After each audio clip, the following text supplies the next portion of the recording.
नतीजे आए हैं उसमें बीजेपी बम्पर जीत की ओर बढ़ती हुई दिख रही है 140 100।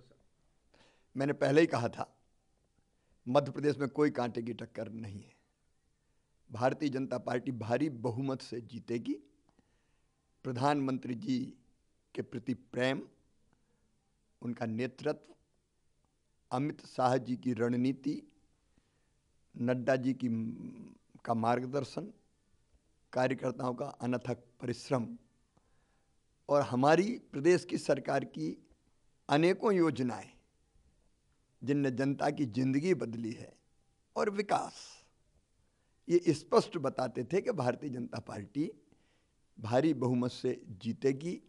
मैं तो हमेशा आत्मविश्वास से भरा रहा और मैंने सदैव कहा कि जो एग्जिट पोल कह रहा है वो लगभग जन भावनाएं हैं और हम भारी बहुमत से जीतेंगे। क्या लगता है लाडली बहना का कमाल है कि देखो, कांटे की टक्कर, कांटे की टक्कर, लाडली बहनों ने सारे कांटे निकाल दिए, कोई कांटा बचे ही नहीं। मैंने ऐसा चुनाव नहीं देखा कि जहां हम जाते थे पुरुषों की भीड़ तो होती थी लेकिन उससे ज्यादा बहनें आती थी, बेटियां आती थी, बच्चे भी आते थे और बहनों का जो लाड़ और प्यार मिला वो अद्भुत और अभूतपूर्व है। अभी भी मैं कई जगह जाता हूं तो बहनें दौड़ के आ जाती और ये कहती कि भैया अपन जीत रहे हैं।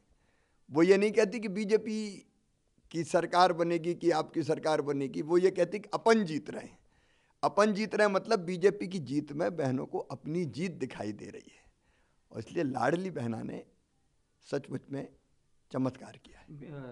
वोटिंग के बाद हमारे बीजेपी की भी कई नेताओं से बात हुई, अनौपचारिक चर्चा में भी आप 140 तक पहुंचे, बीजेपी के अन्य नेता भी 140 तक नहीं पहुंच पा रहे, 120 25 130 तक ही पहुंच पा रहे थे। लेकिन ये तो मतलब जिस तरीके से बताया जा रहा है आप 40 तक सबसे हाईएस्ट आपका था, लेकिन अब ये तो उम्मीद से भी थोड़ा ज़्यादा। देखो, मैंने केवल संभल के बोला था लेकिन मैंने कई जगह ये कहा कि जिस ढंग से बहनों का स्नेह और प्रेम मिल रहा है और जनता की जैसी भीड़ उमड़ रही है, नतीजे अप्रत्याशित आएंगे, अभूतपूर्व आएंगे।